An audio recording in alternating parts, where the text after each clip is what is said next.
Shit! Forgot my earplugs. Oh well, I'll deal without them. Alright guys, well, I haven't put up a vlog in a few weeks, so I figured I'd give you guys and girls a little bit of an update as to what's been going on in my world. For starters, about a month and a half ago, I up and quit my job. I worked for the same guy for 18 years, and quite honestly, he was a jerk. And I finally got to the point that I was tired of putting up with it, and well, that's what happened. 18 years with one guy, and I left. And so for the last month and a half, I've been jobless, been looking.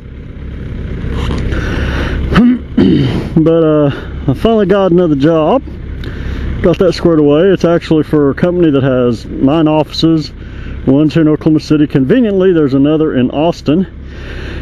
And they're going to let me transfer to Austin once Carolina gets back, or whenever a position becomes available between now and then. And so that's handy. A few weeks ago, maybe a little more than that, B-Master Money Cash asked what I do for a living in a comment in one of Bilma's videos, I believe it was. But in response to him, sir, I do civil engineering. Basically what that means is I design roads, bridges, subdivisions, water plants, sewer plants, things of that nature. But so there you have it. I'm now gainfully employed again, so I'm really pumped about that. I start Monday. I got to head down to Austin because I have to spend a month in Austin for orientation, you know, getting trained on how they like to do certain things and use their various softwares that I'm not familiar with, etc., etc.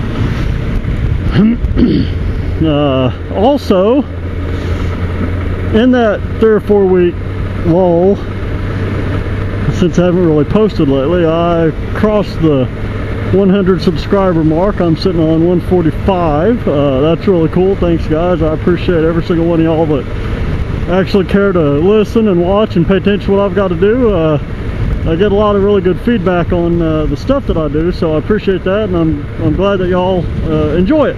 I'll try to keep it up. I don't have a ton of videos, but I hope what I do have is quality.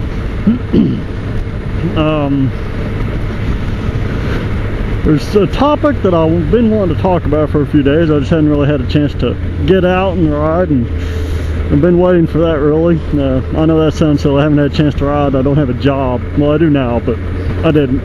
So I really don't have any excuse. I've just been a lazy butt, really, sitting around, you know, watching TV, surfing on the web, twiddling my thumbs, whatever. I'm actually going to have to set my alarm Monday. That's going to be new. But anyway, I digress. What I was going to talk to y'all about, I want to tell you about something that I'm sure most of us have felt at one point or another, whether we've listened or heeded the voice, I don't know. Thanks for the turn signal there, pal.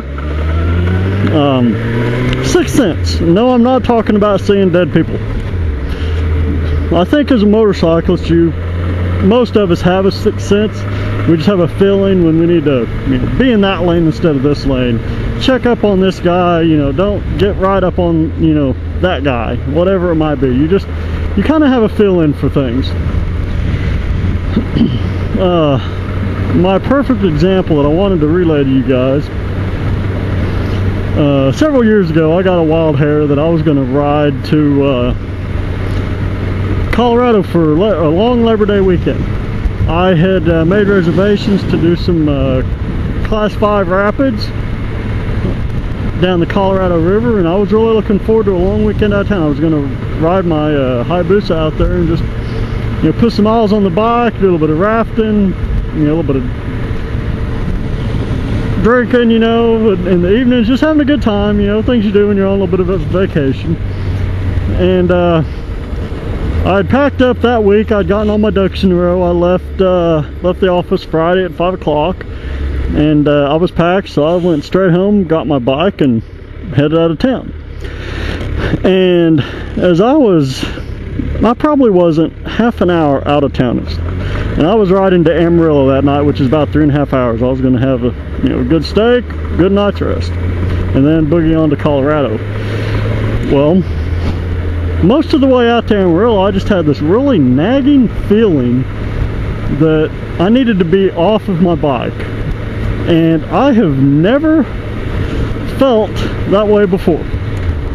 Never. Not to that extreme. It was just, kind of the little voice in the back of my head that said, you need to be off of this motorcycle, and you need to be off of this motorcycle now. And I couldn't explain to you why I felt that way. It hasn't happened, hadn't happened before that. It hasn't happened since.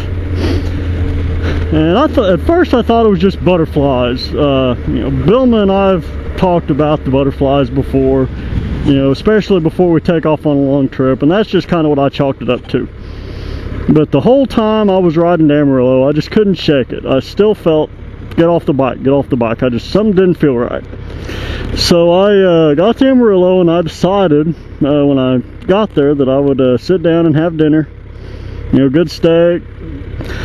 And if I still felt that way in the morning I got up, I would just turn around and go back home, rather than going out to Colorado for the weekend that I had already planned. I got up the next morning, went and had breakfast in Amarillo, and I still had the feeling that I shouldn't be on the bike. So I decided to play it safe. I went home. I didn't want to. I wanted to ride. I was looking forward to going to Colorado, but the voice in the back of my head was saying, stay off the bike. So I did. Nothing bad happened to me that weekend. I was on the bike for 7 hours with that voice in the back of my head telling me just get off my bike. Made it home safe. Like I said, I haven't felt that way since. I'd like to think that hopefully I'm still here today to ride and talk to you guys, because I did listen to that voice. Maybe there was some bad juju out there, and somebody somewhere was trying to let me know to keep an eye peeled. I don't know. It was really weird. Like I said, that was a one-time thing, but I'm a firm believer in the sixth sense, and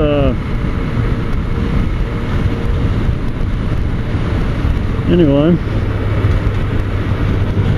hi Busa.